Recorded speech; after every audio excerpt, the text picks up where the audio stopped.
오늘은 이제 교회에 관련된 내용을 좀 다루겠습니다. 오늘 이 말씀 보면은 이제 이 내용 오늘 우리가 읽은 마태복음 16장 이 말씀은 우리가 잘 아는 내용입니다.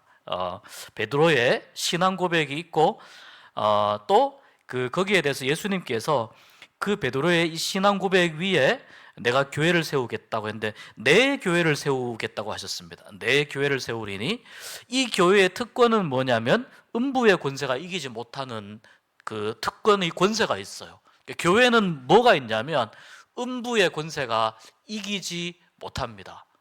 네, 교회는 하나님께서 세우신 곳이기 때문에 교회는 음부의 권세가 절대로 이기지 못합니다.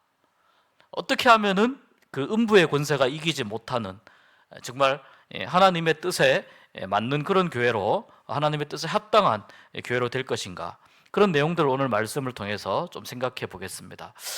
우리가 늘 생각하는 것이 이렇습니다. 들어가는 말 보면은 보통 교회를 이렇게 우리 교회도 지금 1990년대에 지어진 건물이기 때문에 그때 지을 당시에 아주 유행하는 그 건물의 모양입니다. 그 건물 색깔도 빨간색 벽돌을 써서 이렇게 지었는데, 일반적으로 이제 빨간색 벽돌 건물에 십자가 탑이 이렇게 솟아 있고, 또 기독교인들이 예배드리는 건물로 생각하는 경우가 많이 있습니다. 물론 아주 틀린 것은 아니지만 조금 더 교회가 훨씬 더 깊은 의미가 있다는 거죠. 우리가 신앙생활 하면서 어딘가에는 우리 소속이 되어야 됩니다. 오늘 제가 이게 무교회주의를 다루진 않겠는데, 그런 경우가 간혹 있습니다. 예수님만 믿으면 되지, 꼭 교회 같은데 등록하거나 소속되어서 그렇게 해야 되느냐라고 생각하는 분들이 간혹 있습니다. 그리고 이제 무교회주의자로 유명한 그런 이제 분들의 이야기도 있죠. 뭐 일본의 우치무라 간조라든지, 우리나라에도 그 흐름을 타가지고 사실은 이렇게 이제 그 무교회주의, 교회에 소속되지 않고도 신앙생활이 가능하다, 이렇게 이제 생각하고 그러는 분들이 있는데, 이론적으로 제가 거듭 말씀드리지만 이론적으로 불가능한 것은 아닙니다. 그런데 여러분, 자, 내가 예수님을 믿는데 예수님에 대해서 어디서 배울 겁니까? 하나님에 대해서 어디서 배울 겁니까? 성경에 대해서 어디서 배울 겁니까? 내가 독학할 겁니까? 여러분, 성경은 독학이 굉장히 위험합니다. 성경은 독학이 굉장히 조심스럽습니다. 같이 함께 공부하지 않으면 이 성경을 나 혼자 공부해서 통달한다, 이게 이론적으로는 가능하나 거의 불가능합니다. 그래서 신학교가 있는 것이고, 또 성경을 전문적으로 가르치는 기관이 있는 것이고, 또 그것을 공부한 전문적인 교수와 목회자가 있는 것이고, 또 교회가 있는 것이죠. 그러니까 나 혼자 믿어서 내가 예수님 믿으면 되지, 말씀드리지만 이론적으로는 그럴 수도 있습니다. 그러나 현실적으로 대단히 어렵고, 저는 현실적으로 사실 불가능하다고 보고 있습니다. 그런 경우들을 종종 봤는데, 사실은 그 신앙을 유지해 가는 것도 굉장히 어렵습니다. 내가 그러니까 신앙생활을 하겠다, 예수를 믿겠다 하면은 어디든지 간에, 어느 교회든지 간에 이단 사이비 말고 어느 교회이든지 간에 소속되어서 거기에서 신앙생활하는 것이 굉장히 바람직합니다. 벌써 이제 우리나라도 꽤 오래 됐습니다. 벌써 이 코로나 오기 이전부터 그런 이야기들이 있었으니까 교회에 안 나가는 그리스도인들을 가리켜서 이제 가나안 교인이라고 이야기들을 많이 했지 않습니까? 가나안 땅을 사모한다는 의미가 아니고, 가나안을 거꾸로 하면 안 나가가 되잖아요. 그러니까 교회에 안 나가는 그리스도인, 이분들이 왜 교회에 안 나가냐면 교회에서 상처를 받은 분들이 되게 이제 많다는 거예요. 그런 교회가 또 성경적이지 않은 이런 부분들 때문에 교회를 안 나가는 그리스도인들이 그때 당시에 150만 명, 200만 명 이렇게 이야기가 됐었어요. 이건 어마어마한 숫자예요. 150만 명, 200만 명. 우리 울산시가 100만 명 정도가 되잖아요. 시민이. 어마어마한 숫자입니다. 150만 명, 200만 명이라고 하는 것은. 근데 저는 그분들이 어딘가에는 소속이 되기를 저는 바라고 있는데, 아무튼 그분들이 그냥 안 나가는 것이 아니고 좀 건강한 교회, 성경적인 교회, 성경을 바로 가르치는 교회, 이런 교회를 이제 찾고 있는 거죠. 인간적인 어떤 그런 그 모습이 만연한 이런 교회가 아니고 성경적인 교회를 찾는 분들이 그 안에 꽤 많이 있다는 것이 하나의 중요한 이제 메시지입니다. 그래서 신앙생활을 하려면은 어딘가에 소속되어야 되는데 그 소속되는 공동체가 교회라는 거예요. 그래서 교회가 어떤 건물, 장소 이런 거로 보기보다는 공동체로 보는 게 더 정확한 표현이라고 볼 수 있습니다. 우리가 교회 안에서 또 교회에 소속이 되어 가지고 예배하고 신앙을 배우고 하나님을 배우고 또 같은 그리스도인들끼리 서로 교제하고 믿음이 이렇게 자라나게 됩니다. 그리고 이 신앙에 관한 거의 모든 것을 사실 교회에서 배우게 됩니다. 그리고 사실은 어떻게 살 것인지에 대한 가치관도 사실 교회에서 배우게 됩니다. 그러니까 교회가 굉장히 중요하고 특히 오늘날은 이 교회에 관한 이 신학, 교회론이라고 하는데 이것을 오늘날은 이것이 훨씬 더 중요한 시대가 되었습니다. 교회를 어떻게 생각하고 어떻게 이해하고 어떻게 만들어 가느냐 굉장히 중요한 부분이라고 볼 수 있습니다.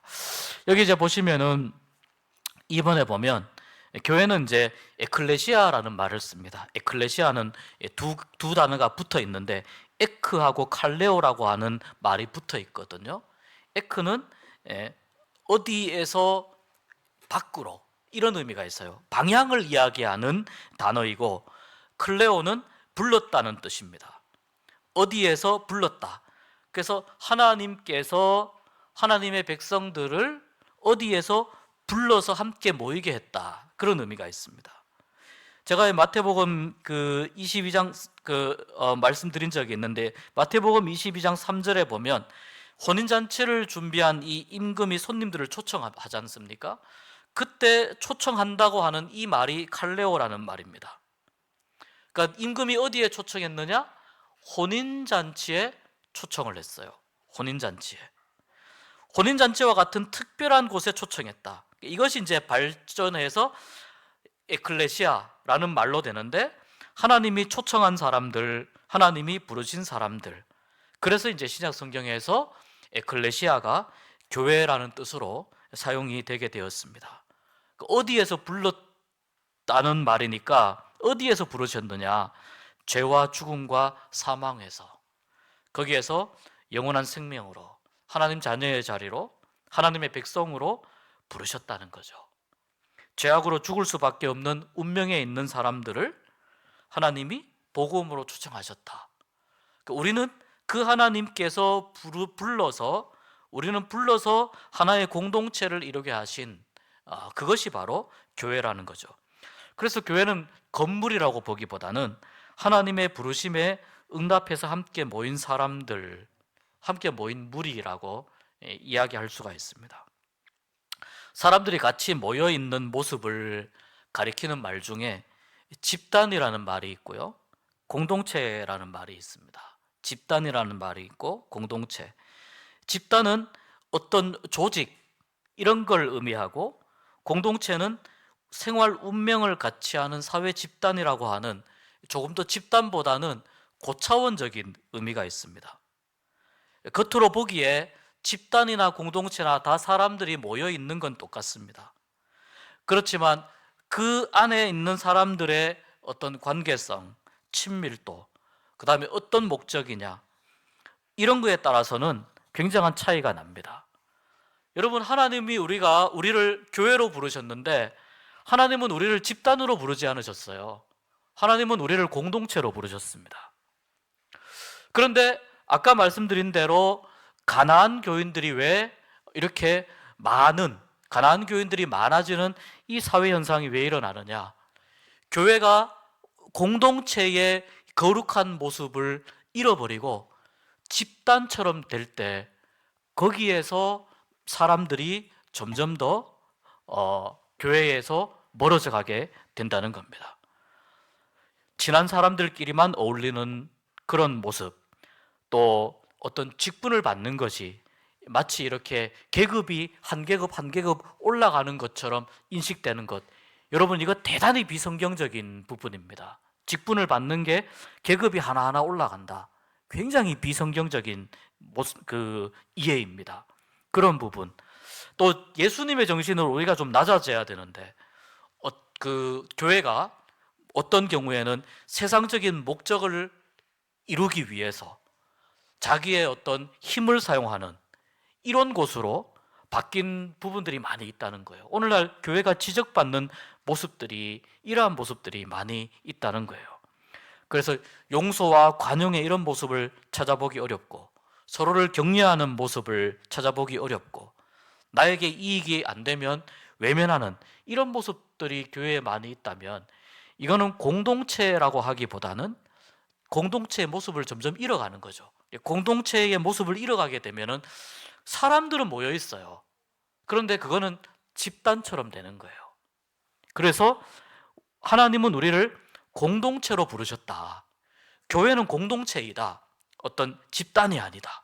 공동체다. 이것을 기억했으면 좋겠고, 교회가 공동체가 되기 위해서는 성경적인 원리를 따라서 교회가 움직여져야 된다는 겁니다. 성경적인 원리를 따라야 교회가 교회다워질 수 있다라고 하는 것입니다. 그렇게 되지 않으면 공동체의 모습을 잃어가게 되고, 그러다 보면은 그 안에서 여러 가지 인간적인 모습들이 자꾸 발생하게 됩니다. 인간적인 모습들이 보이게 되면서 교회가 거룩함이 점점 더 약해지게 되는 거죠. 여기에서 교회의 모든 문제가 일어나는 겁니다. 이제 교회가 공동체가 되기 위해서는 교회 안에 있는 모든 분들이 다 이 공동체가 되는 데 있어서 책임의식이 다 있어야 돼요. 교회 안에 있는 모든 분들이 다 책임의식이 있어야 돼요. 그래서 우리 모두가 다 교회를 건강하게 만들어가는 데 있어서 하나님께서 다 우리에게 요구하시는 것이 있다. 우리 요것을 좀 생각하면 좋겠습니다. 가장 첫 번째 생각할 건 뭐냐면은 교회의 주인이 누구냐, 교회의 머리가 누구냐 이거거든요. 오늘 이제 우리가 읽은 마태복음 16장 18절 우리 같이 한번 읽어보겠습니다. 또 내가 내게 이르노니 너는 베드로라.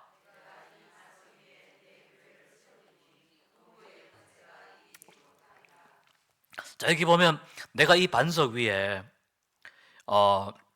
우리는 이 베드로의 신앙 고백으로 보거든요. 베드로의 신앙 고백 위에 내 교회를 세우리니.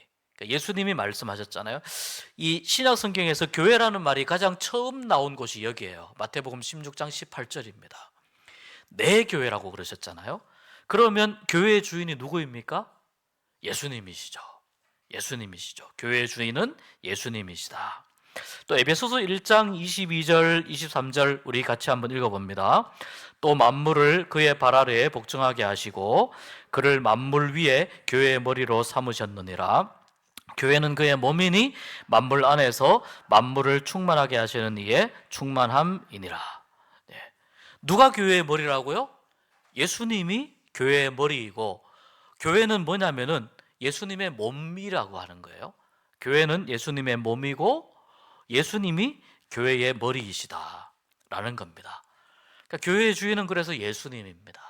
예수님이 주인이시라는 것을 우리가 꼭 기억을 할 필요가 있습니다.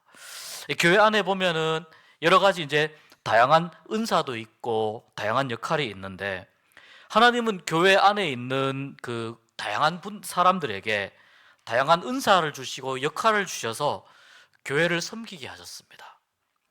그거 이제 고린도전서 12장 27절에서 31절 우리가 한번 읽어보겠습니다. 교독해 보겠습니다. 너희는 그리스도의 몸이요 지체의 각 부분이라.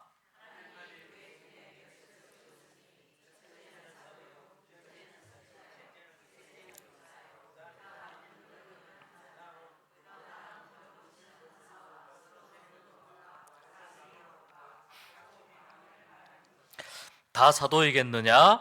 다 선지자이겠느냐? 다 방언을 말하는 자이겠느냐? 다 제가 잘못 읽었죠? 다 사도이겠느냐? 선지자겠느냐? 교사이겠느냐? 능력을 행하는 자이겠느냐?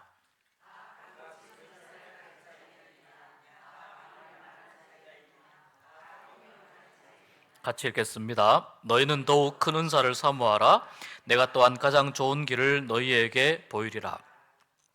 자, 요거는 고린도전서 12장은 은사적인 관점에서 교회를 바라본 것이거든요. 하나님이 여기도 보면은 자 27절에 보면 너희는 그리스도의 몸이라고 하잖아요.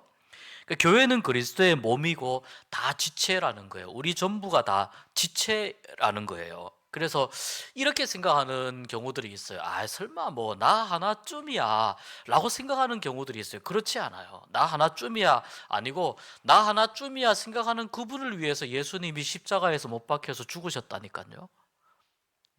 나는 뭐 별로 이렇게 뭐 그렇게 중요하지 않은데 뭐 그렇지 않습니다. 하나님 앞에는 다 똑같은 거예요. 다 전부 다 우리가 예수님의 목숨값으로 다 새 생명을 얻은 사람들이기 때문에 아유 뭐 나 하나쯤이야 뭐 내가 뭐 좀 뭐 참석 안 해도 내가 그냥 가만히 있어도 내가 좀 빠져도 그렇지 않습니다. 직분이 어떤 직분이냐 상관없습니다. 전부가 다 교회의 그리스도의 몸이고 지체이다. 근데 28절에 보면 교회 중에 몇을 세우시잖아요. 사도, 선지자, 교사, 능력 행하는 자, 병 고치는 은사, 서로 돕는 것, 다스리는 것, 방언 말하는 것. 이게 이제 직분과 은사가 같이 포함되어 있는 내용이거든요. 이런 다양한 역할과 은사와 직분을 하나님이 이렇게 세우셨어요. 여기 보면 예를 들어 자 사도는 초대교회 때 예수님의 직계 제자들만 사도라고 이야기를 합니다. 예수님의 직계 제자들만 사도라고 이야기를 합니다. 그러니까 오늘날은 사도가 없죠. 그러니까 이 고린도전서 12장에서 이야기할 때 여기서 말하는 이 사도는 또 여기서 말하는 이 선지자 같은 개념도 이 당시에 초대교회의 상황에서 이러한 역할들과 은사들과 직분들이 있었다. 그런 이야기입니다. 그러니까 너희들이 전부 다 사도가 되겠느냐? 다 선지자 되겠느냐? 다 교사가 되겠느냐? 다 능력 행하는 자 되겠느냐? 병 고치는 은사를 가진 자가 되겠느냐? 다 방언을 말하는 자가 되겠느냐? 다 통역하는 자가 되겠느냐? 다 될 수는 없다는 거예요. 저마다의 역할과 은사와 직분을 그렇게 상황에 따라서 또 달란트에 따라서 하나님께서 그렇게 나누어서 맡겨주셨다는 거거든요. 그렇게 나누어서 맡겨주셨어요. 그런데 이게 자칫 잘못하면 여기에서도 왜 이런 이야기가 나오냐면은 이때도 이 고린도 교회 안에도 이런 은사에 관한 부분들 때문에 굉장히 그 갈등도 많고 또 문제도 많고 있었다는 거예요. 갈등도 있었고 문제도 많았고 어떤 은사가 뭐 최고냐 이런 이야기를 또 많이 있었지 않습니까? 그리고 이제 뭐 한때는 뭐 이제 그 우리 한국 교회 안에서도 예를 들어 뭐 어떤 분이 그런 이야기 하셨다고 하는데 방언 못하면 구원 못 받은 것이다. 뭐 예를 들면 말도 안 되는 이야기예요. 말도 안 되는 이야기예요. 어떤 특별한 은사를 주신 것은 하나님께서 그것을 하나님께 영광 돌리게 하시기 위해서 신앙에 도움이 되게 하기 위해서 주신 것이지 그것을 가지고 구원의 여부와 그 어떤 척도를 삼는 것은 말도 안 되는 이야기, 성경적이지 않은 이야기예요. 우리는 다 예수 그리스도를 구주로 고백함으로 다 구원을 받는 줄 믿습니다. 네, 그 믿음으로 우리가 하나님 안에서 하나된 공동체를 만들어 가느냐. 그런데 이제 저마다 좀 다른 은사들 있고 다른 역할들이 있는데 다른 은사들과 이 다른 역할들이 어떻게 잘 조화를 이루느냐 하는 거거든요. 근데 왜 고린도 전서에서 이런 이야기가 나왔겠습니까? 내가 더 잘났어 이런 거예요. 내 은사가 더 좋아. 내가 더 잘났어. 그래서 바울이 그런 은사들보다 가장 탁월한 은사가 뭐냐? 이 고린도전서 12장 32절 더욱 큰 은사를 사모하라. 그리고 나서 고린도전서 13장으로 이렇게 넘어가면은 거기에서 나오는 게 뭐예요? 사랑은 언제나 오래 참고 그 이야기가 이제 이렇게 쭉 나오거든요. 그래서 일반적인 해석은 이 더욱 큰 은사는 이러한 모든 것들을 아우르는 은사가 뭐냐? 그것이 사랑이다라는 거예요. 이러한 모든 것들을 아우르는 것이 사랑이다 라고 그렇게 우리가 이해를 하시면 되겠습니다. 자, 이 고린도전서는 은사적인 관점에서 교회의 여러 가지 역할이나 직분이나 이런 것들을 보았고, 에베소서는 조금 더 교회의 직분에 조금 더 집중하는 이야기를 합니다. 11절 우리 같이 한번 읽어봅니다. 그가 어떤 사람은 사도로, 어떤 사람은 선지자로, 어떤 사람은 복음 전하는 자로, 어떤 사람은 목사와 교사로 삼으셨으니. 자, 그러면 여기에 나와 있는 요 직분들만 전부냐? 오늘날 없는 직분이 있잖아요. 안수 집사도 빠져 있고 권사도 빠져 있잖아요. 서리 집사도 빠져 있고 기타 등등 빠져 있잖아요. 물론 이제 이렇게 이야기할 수 있어요. 예를 들어서 안수 집사는 사도행전에 나옵니다. 근데 성경에 권사는 안 나옵니다. 그러면 비성경적입니까? 그건 아니거든요. 그렇다면 문자적으로 성경을 적용하려면은 오늘날도 사도가 있어야 된다는 말이거든요. 근데 현실적으로 사도는 예수님의 12제자, 직계 제자만 사도이지 않습니까? 거기에 한 명 플러스가 누구예요? 바울이 이제 사도로서 마지막에 포함이 되잖아요. 그러니까 이 에베소서에 말씀하는 이 구절은 뭐냐면은 여기에서 하나님께서 우리에게 교회를 섬길 수 있도록 여러 가지 다양한 직분들을 주셔서, 뭐 감리교회는 예를 들어서 감독이 있어요. 이거 어떻게 하자는 겁니까? 이게 잘못된 겁니까? 그렇지 않다는 거예요. 성경적인 그 어떤 의미와 개념을 가지고 충분히 교회 안에서 그 성경적인 그 내용 안에서, 성경적인 의미 안에서 그런 직분들이 가능하다는 거예요. 그 이야기를 지금 하는 거예요. 그러면 어떤 부분에 있어서 이것이 가능하냐? 에베소서 4장 12절 다음 장에 있는 말씀을 같이 한번 읽어보겠습니다. 이는 성도를 온전하게 하여 봉사의 일을 하며 그리스도의 몸을 세우려 하심이라. 교회에서 직분을 세울 때 성경적인 의미 가운데에서 성경의 뜻과 성경이 지시하는 방향에서 벗어나지 않으면 괜찮아요. 직제라고 하는 것은, 이 직분이라고 하는 것은 이 아까 말씀드린 대로 오늘날 교회의 상황에 맞게 적용할 수 있는 부분이라는 거예요. 오늘날 상황에 맞게. 그것이 성경적이라는 거예요. 이는 성도를 온전하게 하여 봉사의 일을 하게 하며 그리스도의 몸, 그리스도의 몸이 뭡니까? 교회죠. 교회를 세우려 하심이라. 이렇게 하기 위해서 권사라고 하는 직분이 우리가 좀 필요했다. 이 한국 교회 그 초창기에 그런 이제 많은 교회를 섬기는 우리 이제 여자 성도님들 많이 있었단 말이죠. 그래서 이런 어떤 조금 더 교회를 더 잘 섬기기 위한 이런 직분들이 필요했다. 그래서 그 성경적인 큰 의미 속에서 그런 직분이 만들어지게 된 것입니다. 어떻게 해야 되느냐? 성도를 온전하게 하는 데에 이 직분이 활용이 돼야 됩니다. 내가 직분을 맡은 분들은 어떤 의미가 있냐면, 성도를 온전하게 해야 된다. 다른 분 옆에 있는 분들 중에 신앙이 좀 약해지는 분들이 있습니다. 그렇다면 그분의 신앙에 대해서 염려해주고 또 걱정해주고 또 그분들을 좀 챙겨주는 거, 이런 것들이 다 포함이 되는 겁니다. 그 다음에 봉사의 일을 하며, 섬김은 여러분 교회가 교회다워지는데, 그 다음에 신앙적인 어떤 부분이 신앙이 더욱더 성장하고 신앙이 더욱더 깊어지는데 봉사와 섬김은 필수적인 요소예요. 굉장히 반드시 필요한 요소예요. 이렇게 하며 그리스도의 몸을 세우려 하심이라. 교회를 더욱더 건강하게 세워가는 데 있어서 직분이 필요한 것이구나 라고 우리가 이 말씀을 이해를 하게 되는 거죠. 그렇게 이해를 하시면 됩니다. 자, 초대교회의 모습과 오늘날 교회의 모습이 좀 다릅니다. 초대교회의 모습을 가장 잘 나타내는 말씀이 사도행전 2장 성령 강림한 직후의 말씀인데, 사도행전 2장 42에서 47절 교독해 보겠습니다. 그들이 사도의 가르침을 받아 서로 교제하고 떡을 떼며 오로지 기도하기를 힘쓰니라.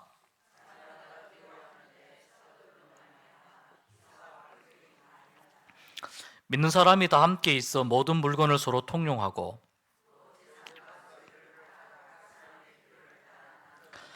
날마다 마음을 같이하여 성전에 모이기를 힘쓰고 집에서 떡을 떼며 기쁨과 순전한 마음으로 음식을 먹고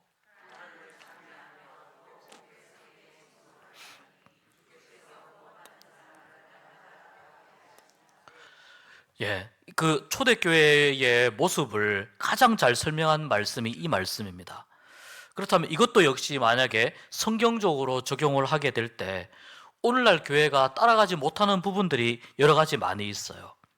자, 사도의 가르침을 받아 일단 사도가 없죠. 그 다음에 서로 교제하고 떡을 떼고 오로지 기도하기를 힘쓰니라. 교제하고 우리가 떡을 떼는 건 많이 하죠. 오로지 기도하기를 힘쓰니라. 자, 이것도 그냥 어떻게 좀 그래도 이해할 수 있습니다. 자, 사람마다 두려워하는데 사도들로 말미암아 기사와 표적이 많이 나타나니, 일단은 교회 안에 기사와 표적이 많이 나타나야 되죠. 믿는 사람이 다 함께 있어 모든 물건을 서로 통용하고, 자, 이 부분에 있어서 탁 걸립니다. 모든 물건을 서로 통용하는 교회가 오늘날 교회에 거의 없습니다. 거의 없습니다. 이거는 일종의 그 경제 공동체를 이야기하는 건데, 이런 경제 공동체를 이루어서 공동생활을 하는 그런 분들이 간혹 있긴 있습니다. 일반적으로 모든 교회에서는 물건을 서로 통용하지 않습니다. 또 재산과 소유를 팔아 각 사람의 필요를 따라 나눠주며, 이렇게 하지 못하죠. 우리가 46절 보세요. 날마다 마음을 같이하여 성전에 모이기를 힘쓰고. 여러분, 우리가 날마다 모입니까? 초대교회는 날마다 모였어요. 날마다 모이다가 이게 시간이 지나면서 점점 예수님이 부활하신 주일에 모이는 전통으로 이렇게 굳어지게 된 거예요. 또 집에서 떡을 떼며 기쁨과 순전한 마음으로 또 하나님을 찬미하여 백성에게 칭송을 받으니 주께서 구원받는 사람을 날마다 더하게 하시니라. 그러니까 이 초대교회의 이 모습이 오늘날 우리가 살고 있는 이 자본주의 사회에서 이루어지기가 굉장히 어려운 부분이 있습니다. 그런 측면이 있습니다. 그런데 이 초대교회의 모습은 여전히 교회가 어떤 방향으로 나아가야 할 것인지에 대해서 방향을 제시해 주는 역할을 합니다. 이 초대교회의 모습이 성령이 강림해서 누가 이렇게 가르쳐 준 것이 아니고, 성령의 감동함을 받은 사람들이 이렇게 공동체를 이루어서 이렇게 함께 살고 교제하고 또 그 안에서 많은 기사와 이적이 나타나고 표적이 나타나고 이렇게 된 것이거든요. 그런데 이제 이 말씀드린 대로 교회는 계속해서 초대교회가 가지고 있었던 그 모습들을 어떻게 오늘날 우리가 살고 있는 이 현실 속에서 구현해 낼 것인가, 이걸 계속 고민을 해야 되는 겁니다. 그래서 우리가 이 말씀을 읽으면서 이 말씀을 놓지 말아야 되는 이유가 거기에 있는 거예요. 계속해서 이 말씀을 붙잡아야 되는 겁니다. 우리가 교회가 지향해야 될 방향, 그러한 방향을 제시해 주는 말씀으로 이 말씀 우리가 이해를 하면서 교회는 여러 직분과 은사가 있다, 이것을 좀 기억을 하면서 교회에서 어떤 일을 하는지에 대해서 좀 생각을 해보겠습니다. 이것은 교회의 사역과도 관련이 되고 교회의 본질적인 어떤 그 일과도 관련이 됩니다. 5가지입니다. 예배, 교육, 선교, 교제, 봉사, 5가지입니다. 이 5가지 차례대로 쭉 나와 있습니다. 첫 번째, 제일 중요한 게 뭐냐면 예배입니다. 예배. 레이 뚜르기아라고 하는데요. 교회는 본질적으로 하나님께서 복음으로 부른 사람들이기 때문에 교회는 본질적으로 예배하는 공동체가 돼야 돼요. 예배가 살아야 교회가 삽니다. 예배가 죽거나 약하면 교회는 절대로 생명력을 유지할 수 없습니다. 주일 예배, 수요 예배, 우리는 이제 수요 신앙 아카데미로 가죠. 또 금요 성령 집회, 이런 공예배는 그 예배의 고유한 목적과 특징이 있어요. 그러니까 수요 신앙 아카데미는 수요 신앙 아카데미로서 특징이 있고, 금요 성령 집회는 특징이 있고, 또 새벽 기도는 새벽 기도대로 특징이 있어요. 그러니까 성도들이 세상에서 빛과 소금의 역할을 감당하도록 계속해서 이 다양한 예배 가운데에서 은혜를 공급해 주는 겁니다. 저는 이제 무엇보다도 우리 말씀을 배우는 데 있어서도 우리 그 성도님들이 많이 힘을 썼으면 좋겠지만, 또 금요일에 기도하는 일에도 우리 성도님들이 좀 많이 힘을 썼으면 좋겠습니다. 우리가 기도하지 않고 내가 신앙생활을 유지한다는 거는요, 불가능합니다. 정말 불가능합니다. 기도하지 않고 신앙생활을 유지한다, 불가능합니다. 이론적으로는 가능할지 몰라도 현실적으로는 불가능합니다. 그래서 여러분, 우리가 가족을 위해서 기도하고, 우리의 삶을 위해서 기도하고, 교회에서 좀 집중적으로 기도할 수 있는 그 시간에 우리 성도님들이 같이 나와서 함께 기도할 수 있었으면 좋겠습니다. 이렇게 이 기도를 포함해서 예배가 교회의 가장 기본적인, 아주 기본적인 역할이고 하는 일이다. 그 다음에 또 하나는 뭐냐면은 가르치는 일입니다. 말씀을 가르치고 신앙을 가르치는 일입니다. 디다케라고 하는데, 에베소서 4장 13절 말씀에 우리가 다 하나님의 아들을 믿는 것과, 보세요, 믿는 것과 그 다음에 뭐예요? 아는 일, 여기에 하나가 되어 온전한 사람을 이루어 그리스도의 장성한 분량이 충만한 데까지 이르리니. 무슨 말이냐면 계속해서 신앙이 점점 성장하고 자라가야 된다는 거죠. 믿음과 주님을, 하나님과 예수님을 아는 일, 이것이 하나가 되어서 점점 자라가야 된다는 겁니다. 어디까지? 그리스도의 장성한 분량에 이르기까지 점점 계속 자라가야 된다는 겁니다. 교회의 아주 중요한 사명이 이 디다케, 가르치는 일입니다. 교회는 그냥 친목단체가 아니다. 신앙을 가르치고 전수하는 곳이 교회이다. 그러면 우리가 주로 어디를 생각합니까? 교육부를 생각합니다.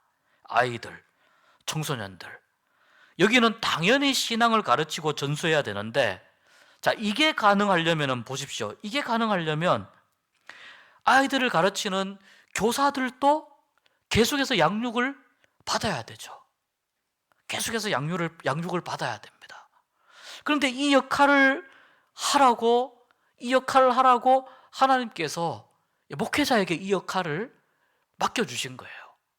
그래서 우리 선생님들도, 그러면 선생님들만 하면 되겠네? 또 이게 그렇지가 않아요. 교회의 모든 어른들도, 우리 장년부들도 함께 신앙의 지도를 받아서 말씀을 읽고 배우고 계속해서 성장하는데, 그리스도의 장성한 분량에 이르기까지 우리 모두가 다 함께 성장해야 된다는 거예요. 그래야지 교회가 신앙 전수가 성공적으로 일어납니다. 교육부니까 교육부 애들만 어떻게 하면 된다, 신앙의 전수가 일어나지 않아요. 절대로 일어나지 않습니다. 교회 어른들도 함께 신앙을 배우고 성장해야 됩니다. 그러니까 교회는 교회 전체가 말씀을 배우고 훈련하는 가운데 계속 지속적으로 성장해 가야 된다는 겁니다. 이게 교회의 중요한 두 번째 사역이자 또 사명이라고 볼 수 있습니다. 세 번째는 캐리그마라고 하는데 선교입니다. 캐리그마는 선포, 이런 의미가 있는데, 선교하고 전도하는 일을 캐리그마라고 이야기합니다. 교회는 일반적으로 모이면 예배하고 찬양하고, 흩어지면 전도하죠. 가까운 곳에 있는 나의 가족, 이웃들, 그 다음에 멀리 복음이 전해지지 않은 다른 나라, 다른 민족, 거기 이제 선교가 돼야 되죠. 제가 말씀드린 대로 우리 교회는 울산광역시 안에 포함이 되어 있습니다. 울산광역시의 복음화율이, 제가 그 기독교 방송 들을 때 5%가 채 되지 않는다고 제가 들었다고 예전에 한번 말씀을 드렸습니다. 여러분이 5%가 안 되는 복음화율은 선교지의 복음화율입니다. 그러니까 우리 교회는, 우리 교회가 원하든 원하지 않든 선교적 교회로 가야 돼요. 우리 교회는. 그러니까 우리는 전부 다 이 선교의 어떤 이 마인드를 가지고 있어야 됩니다. 그리고 또 자 보십시오. 특히 이제 우리 이 지역은 외국인 노동자들이 굉장히 많이 와 있는 곳이잖아요.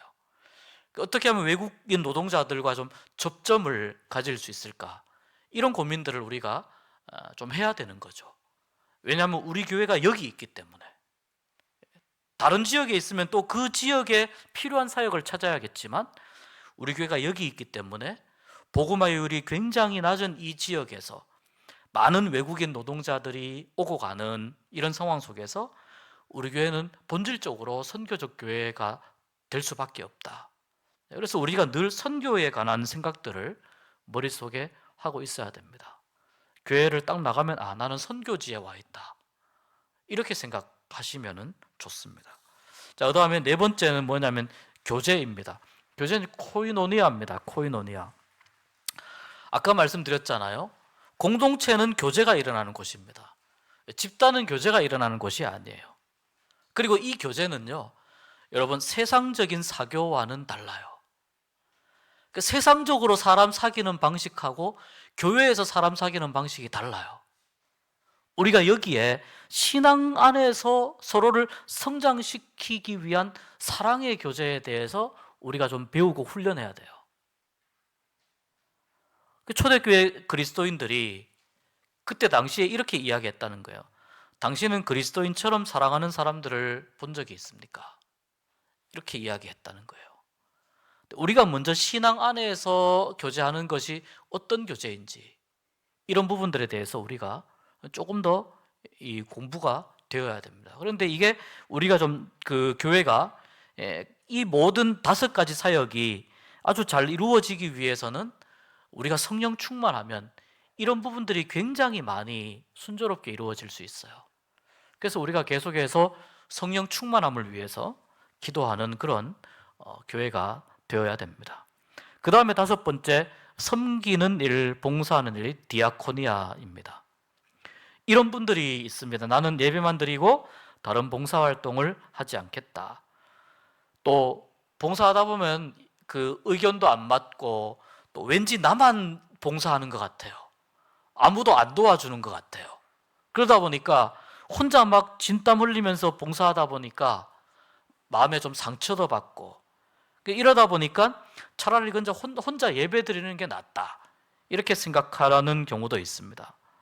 그렇지만 이 예배와 또 신앙교육을 위해서 계속해서 성장하는 성도는 섬김과 봉사를 통해서 열매를 맺어야 돼요. 예배와 가르침을 통해서 성도가 성장하잖아요. 어디서 열매를 맺느냐? 섬김과 봉사를 통해서 열매를 맺어요. 봉사를 하면서 사소한 갈등이나 상처를 경험하기도 해요. 그런데 여러분, 사소한 갈등이나 상처를 치유해가고 그것을 극복해가는 과정 속에서 신앙이 더 성장하게 된다는 것을 좀 기억을 하셨으면 좋겠어요. 그래서 섬김과 봉사 가운데에서 하나님이 주시는 은혜와 유익이 훨씬 더 많다. 그것을 우리가 좀 생각을 하시면 좋겠습니다. 네. 자, 그리고 이제 요 그림은 제가 보면서 말씀을 드리겠습니다. 저는 이게 교회가 그 이 5가지의 기본적인 기능들이 아주 잘 원활하게 균형을 맞추면서 잘 이루어질 때 이 시편 1편에서 이야기하는 시냇가에 심은 나무가 풍성하고 열매를 맺는 그런 나무와 같은 모습의 교회가 된다고 저는 보고 있습니다. 자, 그런데 보십시오. 가장 기초가 뭐냐면은 예배입니다. 예배 레이 뚜르기 하죠. 그래서 저는 이 예배를 뿌리로 봅니다. 뿌리가 든든해야 됩니다. 식물에 있어서 뿌리는 생명이죠. 뿌리가 든든해야 됩니다. 뿌리를 통해서 영양분을 빨아당기고 수분을 땡기고 공급하죠. 물론 광합성을 통해서도 영양분을 만들지만 이 뿌리가 든든해야 어떤 식물이든지 건강하게 잎이 무성하게 그렇게 살아갈 수가 있죠. 예배는 뿌리다.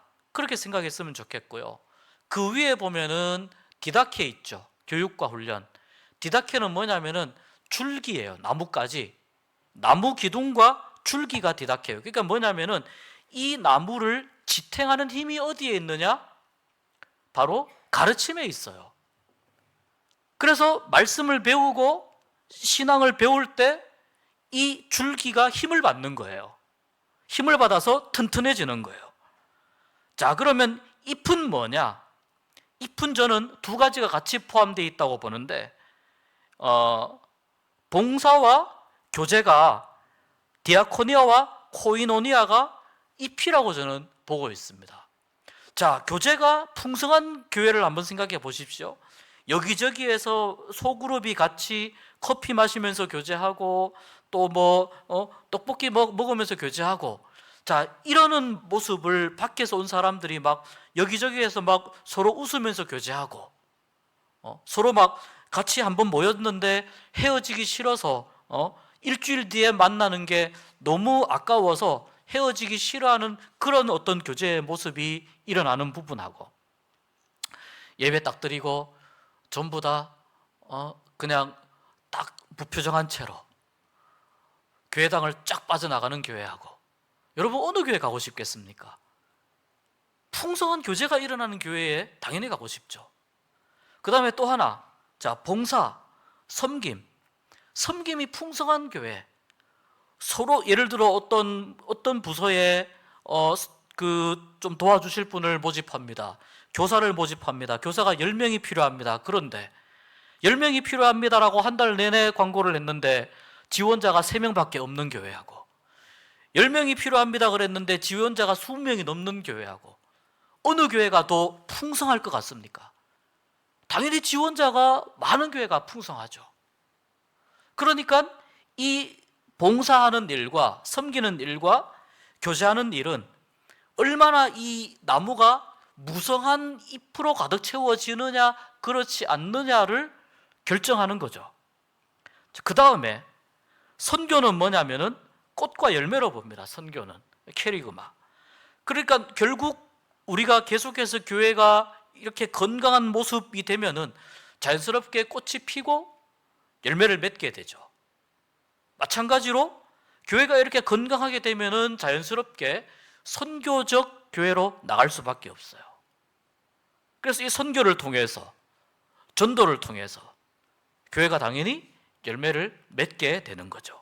그렇게 되면 교회가 점점 더 풍성하게 되고 점점 더 부흥하게 되고 이렇게 되는 것입니다.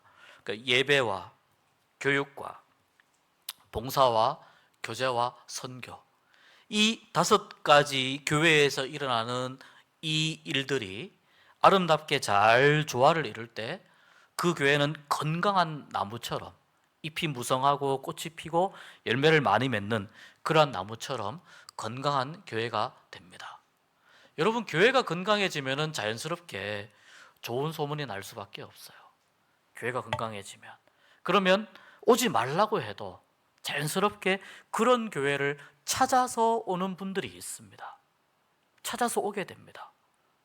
저는 하나님께서 우리 교회가 건강한 교회가 되고 또 우리 교회가 이렇게 이 5가지의 이 사역들이, 이 일들이 아주 조화롭게 잘 이루어지면서 우리 교회가 정말 하나님 보시기에 아름다운 교회, 하나님 뜻에 또 합당한 교회, 그런 교회가 되어서 좋은 소문이 나는 그런 교회가 되어서 많은 사람들이, 길 잃은 영혼들이 찾아오는 교회가 되었으면 좋겠어요. 덕신제일교회 가면 된대더라. 덕신제일교회 가면 마음의 상처도 치유받고 그 교회 안에서 정말 하나님을 제대로 만날 수 있고 배울 수 있고 좋은 성도님들이 있고 그렇게 된대더라.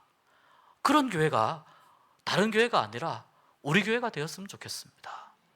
이것을 위해서 우리 모두가 다 함께 힘을 쏟아야 되는 거죠. 어떤 교회가 될 것인가? 하나님 보시기에 좋은 교회가 되면 되는 거죠. 하나님 보시기에 거룩한 공동체. 오늘 말씀을 정리해 보도록 하겠습니다. 왜 오늘날 신앙생활 하는데 교회가 중요하냐면요, 너무나 오늘 교회라는 간판을 걸고 잘못된 가르침을 이야기하는 이단이나 사이비들이 너무 많아요. 그리고 교회가 이상하게 점점 생명력을 잃어가면서 성령님의 인도하심에 의지하기보다는 하나님께서 다스리시는 것에 의지하기보다는 이상하게 점점 사람들의 목소리가 커지고 사람들의 생각에 의해서 교회가 움직여지고 결정되어지고, 그러면서 점점 교회의 거룩성을 잃어가는 이런 모습들이 너무나 많아요. 그러니까 교회가 중요한 거예요. 하나님의 말씀을 바로 가르쳐서 성도들이 바른 신앙생활을 하도록 해야 되는데, 인본주의적인 그런 요소들이 교회 안에 많이 들어와서 교회의 본질을 흐리는 경우들이 너무나 많이 있습니다. 그래서 여러분, 나만 신앙생활 잘하면 돼. 그것도 중요하지만, 그것도 참 나쁘지 않지만, 그러나 내가 지금 소속되어 있는 이 교회에서 내가 좋은 교회를 만들어갈 책임이 나에게도 있다. 이것을 우리가 함께, 이 생각을 함께 가지는 것이 중요합니다. 건강한 신앙생활을 통해서 그래서 내 영혼이 살아나고, 또 삶 속에서 그리스도의 향기가 나고, 또 나도 교회의 일원으로서 좋은 교회를 만들어갈 그러한 거룩한 책임이 나에게도 있다. 그러니까 이런 거예요. 우리 교회가 좀 뭔가 좀 이렇게 좀 하나님 보시기에 이 부분이 좀 약한 것 같다. 그럼 나에게도 그 책임이 있는 거예요. 함께 만들어 가야 되는 것이니까. 그러면서 우리가 하나님이 원하시는 교회의 모습이 무엇인가, 계속 이런 부분들을 고민하면서, 또 우리 교회는 어쨌거나 이 덕신 지역에 있는 교회지 않습니까? 이 지역에 구원의 방주 역할을 감당하는, 빛과 소금의 그런 역할을 감당하는 교회가 되기 위해서 같이 우리가 머리를 맞대고 고민하고 생각을 나누고 하나님의 뜻을 쫓아서 갈 때 우리 교회가 또 좋은 교회, 또 좋은 소문이 나는 아름다운 그런 교회가 될 줄로 믿습니다.